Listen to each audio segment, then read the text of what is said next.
सगळ्यांनीच या निवडणूक नसताना सर्व प्रिंट मीडिया, इलेक्ट्रॉनिक मीडिया यांनी आम्हाला वेळोवेळी चांगली साथ दिली, त्याच्याबद्दल तुम्हाला भारतीय जनता पक्षातर्फे मी धन्यवाद देतो. हे खरं आहे की युतीच्या सगळ्या चर्चेमध्ये भारतीय जनता पार्टीच्या वाट्याला ज्या जागा आल्या त्या आम्हाला समाधान देणाऱ्या नसल्या तरी देखील एकदा युती झाली की आम्हाला ज्या जागा मिळाल्या त्याच्यावर तुटून पडायचं आणि त्या दृष्टीने आमचा हा स्ट्राईक रेट जो आहे तो अभूतपूर्व आहे. कारण की 75% स्ट्राईक रेट हा साधारणपणे नसतो. त्याच्याही पलीकडे निरनिराळ्या विधानसभांचं जरी आपण बघितलं तर ज्या शहरामध्ये भारतीय जनता पार्टी म्हणून ठाणे विधानसभेमध्ये आम्ही आहोत त्या ठाणे विधानसभेचा तर स्ट्राईक रेट 90 आहे. त्या ठिकाणी 35 जागांपैकी महायुतीच्या 31 जागा आहेत आणि 31 जागा महायुतीच्या निवडून आलेल्या आहेत. त्याच्यामध्ये 21 भारतीय जनता पार्टीच्या, उरलेल्या शिवसेनेच्या.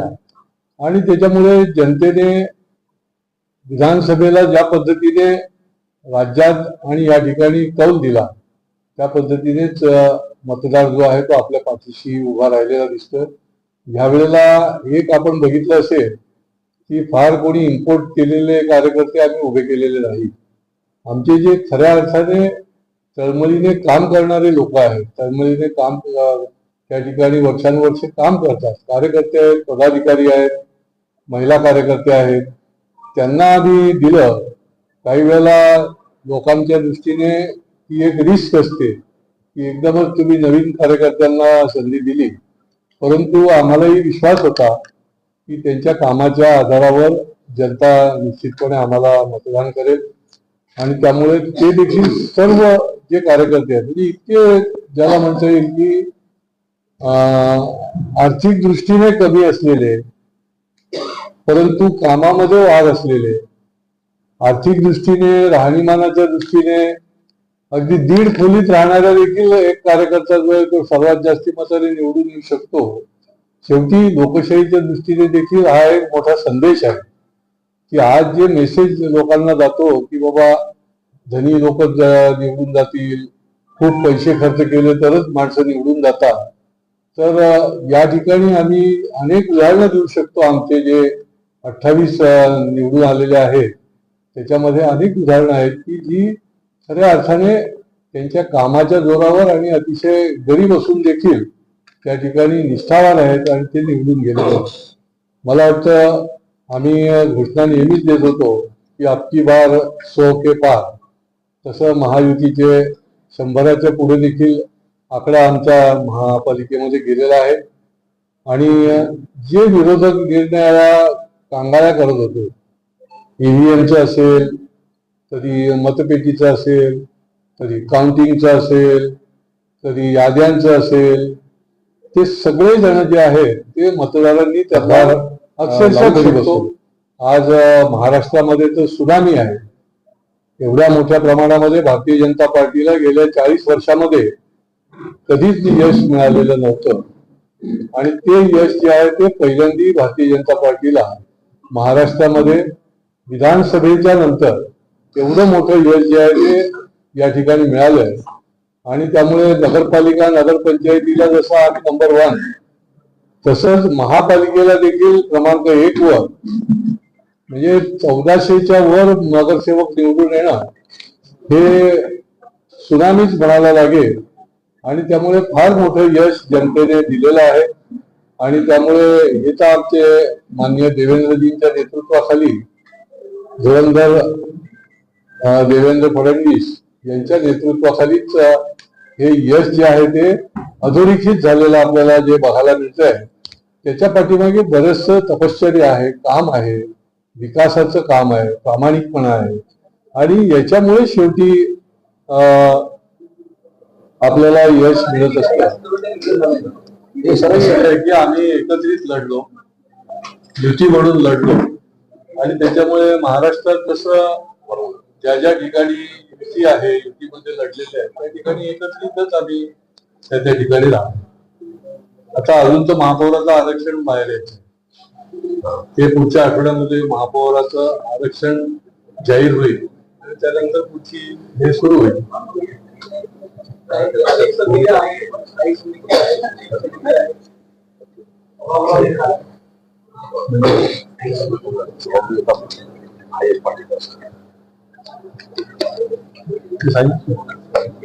शिवसेनेचं म्हणणं आहे की त्यांनी एक आमची सत्ता मिळवलेली आहे. शिवसेनेचं म्हणणं आहे की काय वाटतं सध्या म्हणजे जागेवरती केंद्र पाहिजे आहे त्याने अधिक संख्याबळ मिळवलेलं आहे. ठाण्यामध्ये मात्र शिवसेनेने अधिक संख्याबळ मिळवलेलं आहे. त्या वाटतं ठाण्यामध्ये शिवसेना तुम्हाला योग्य वार्तांकन देईल का? नाही, असं आहे की मी मगाशी पण सांगितलं की अंकुश ठेवणारी देखील एक शक्ती लागते आणि तो रोल जो आहे आम्ही हा देखील विचार करू शकतो. असं काही नाहीये की आम्ही काही मागच्या वेळेलाही आम्ही वेगळे लढलो आणि त्याच्यामुळे आम्ही वेगळ्या माध्यमातून त्यांची संख्या बळ होत होतं. त्यांनी सगळं फॉर्मेशन केलं, पण आम्ही त्याला थोडीच विचारलं की आम्हाला नाही घेतलं तुम्ही, आम्हाला घ्या. अशा प्रकारची आमची काही भावना नाही. आम्ही वेळ पडली तर आम्ही वेगळ्या पद्धतीने देखील विचार करू शकतो, पक्ष विचार करू शकतो. शेवटी या शहराच्या कामकाजामध्ये योग्य दिशेने हे कामकाज विकास झाला पाहिजे, त्या दृष्टीने अंकुश ठेवण्याचं काम हे आम्ही करू शकतो. फक्त याच्यामध्ये केळकर साहेब बोलले त्याला जोडूनच फक्त एवढं सांगतो की आम्ही आमच्या निर्धारनाम्यामध्ये जे जे आश्वासनं जनतेला दिलेली आहे ती आश्वासनं पूर्ण करण्याची भूमिका ही भारतीय जनता पार्टीच्या प्रत्येक नगरसेवकाची सभागृहामध्ये राहणार आहे आणि त्याच्यामध्ये जे प्रशासनामध्ये पारदर्शकता आहे ते आणण्यासाठी जी काही भूमिका पुढच्या काळामध्ये आम्हाला घ्यावी लागेल ती निश्चितपणे आम्ही पक्ष म्हणून त्या दिकडे घेऊ.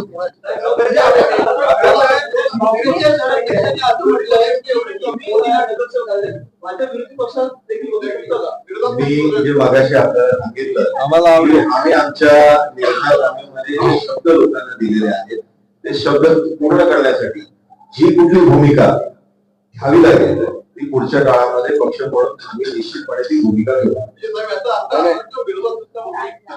नाही, एक लक्षात घ्या, मुंबई, ठाणे आणि कल्याण डोंबिवली या 3 ठिकाणी आपल्या जिल्ह्यामध्ये युती होती. वसई विरारला होती. वसई विरारला बहुजन विकास आघाडी क्लिअर कट आलेली आहे. मुंबई, ठाणे आणि कल्याण डोंबिवली या 3 ठिकाणी युती होती. त्या 3 ठिकाणांबाबत प्रदेश पातळीवर माननीय मुख्यमंत्री रवींद्र चव्हाण यांच्या स्तरावर चर्चा होईल आणि तिथून जो निर्णय येईल तो आम्हाला मान्य आहे. आणि नाहीतर केळकर साहेब बोलले ते आम्ही चौकीदारची भूमिका पक्ष लवकरच आपली भूमिका आपल्याला स्पष्ट करेल. भाजपच्या कार्यकर्त्यांची इच्छा होती भाजपचा महापौर ठाण्यामध्ये बसावा, ठाण्यामध्ये बसावा. आता शिवसेनेकडून भाजपकडे अशी मागणी होते की मुंबईमध्ये अलीकडे गोष्ट आम्हाला महापौर द्यावा.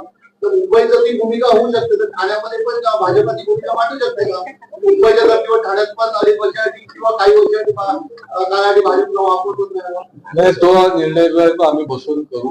अशा पद्धतीने आपण अप्रोच करायचं, परंतु आम्ही काही मागे धावणार नाही. ते चर्चा करायला आले तर निश्चितपणे आम्ही ठाण्याच्या संबंधी चर्चा करायला तयार राहू. कल्याणला आम्ही केलं होतं. कल्याणला पहिला महापौर ठाणे जिल्ह्याचा जेव्हा झाला त्यावेळेला 2.5 वर्ष आम्ही शिवसेनेच्या बरोबर केलो आणि आमचा महापौर त्यावेळेला त्या ठिकाणी झाला होता. भाजपचा महापौर ठाण्यात बसू नये म्हणूनच कमी सीट तुमच्या वाट्याला दिले का 40 सीट की जेणेकरून त्यांचा आता डोक्यावरून पाणी निघून गेलेलं आहे. त्या विषयावर जेव्हा आम्हाला बोलायचं त्यावेळेला आम्ही बोललो काय आमची भावना आहे, काय आमची भूमिका आहे.